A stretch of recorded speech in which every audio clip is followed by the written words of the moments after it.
গ্রামের পরিবেশটা দেখতে পাচ্ছেন কত সুন্দর, চারিদিকে ঘন গাছপালা। আর এটা ভুট্টা ক্ষেত, ভুট্টা ক্ষেতে ভুট্টাগুলো তুলে নেওয়া হয়েছে, এখন গাছগুলো দাঁড়িয়ে আছে। আর এই যে ভুট্টা গাছগুলো আছে, যাদের কাঠ নেই তারা কিন্তু ওই গাছগুলো দিয়ে রান্না বান্নার কাজে লাগায়। আর আমাদের এইদিকে কাঠ অনেক, তার জন্য এই গাছগুলো কিন্তু পুড়িয়ে দেওয়া হয়। এখানে হচ্ছে একটা বেরি বেরি ফল গাছ, তার জন্য পাখিগুলো আসতেছে আর বেরি বেরি ফল খাইতেছে। দেখতে পাচ্ছেন কত পাখি আসছে, আর পাখিগুলো কিন্তু ঝগড়া করতেছে তারা এই ফল খাওয়া নিয়ে। ভাবতাম মানুষে ঝগড়া হয়, মারামারি হয়, আর এখন দেখছি পাখিদের মধ্যেও ঝগড়া হয়, মারামারি হয়। বেরি বেরি গাছে ফল খেতে এসে তারা কিন্তু ঝগড়া করছে। আর এখানে অনেক পাখি আছে, সকালবেলায় হাঁটতে হাঁটতে পাখিগুলা কত সুন্দর কিচিমিচি ডাকতেছে আর ফল খাইতেছে। আর চারিদিকে পরিবেশটা অনেক সুন্দর দেখলাম।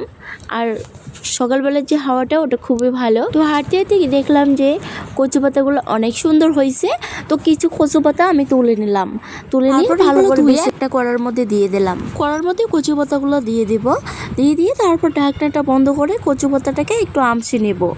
কচু পাতা যখন আমসে যাবে তারপর এর মধ্যে দিব মরিচগুলো ফালি করে দিব। আর আমি দিয়ে দেব এখানে রসুন আর পেঁয়াজ বড় সাইজের একটা কুচানো করে দিব। এক কাপ পরিমাণে মুসুর ডালটাও দিয়ে দেব।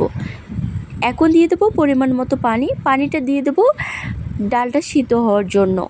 আর সামান্য একটুখানি নুন দিয়ে আবারও ঢাকনাটা দিয়ে দেব। বেশ কিছুক্ষণ রান্না করে নেওয়ার পর আবারও ফিরে আসলাম। এখন একটু নেড়ে চেড়ে নেব। ডাল কচু পাতা দুটাই আমার সিদ্ধ হয়ে গেছে, এই জন্য একটু ঘুটে নেব।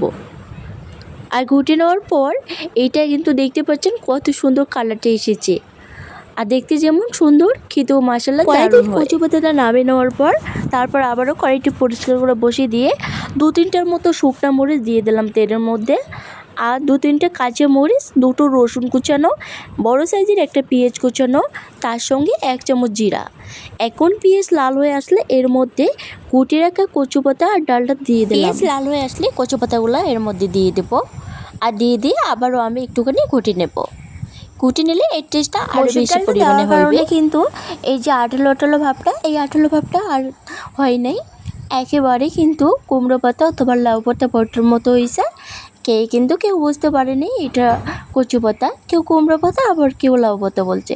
আপনারা চাইলে এটা শুকনো মাছ দিয়েও বানাতে পারেন। এটা মুগ ডাল দিয়ে বানাই, সেক্ষেত্রে মাছ দিলেও অনেক বেশি টেস্টি হয়। তো আমার রেসিপিটি কেমন হয়েছে অবশ্যই জানাবেন। একবার হলেও বাড়িতে এরকম করে বানিয়ে নেবেন। ভীষণ টেস্টি ও মজাদার এই রেসিপিটা ডালের সঙ্গে আজ খাবো বলে একটু আমি ঘন টাইপে করেছি। আজ এই পর্যন্ত সবাই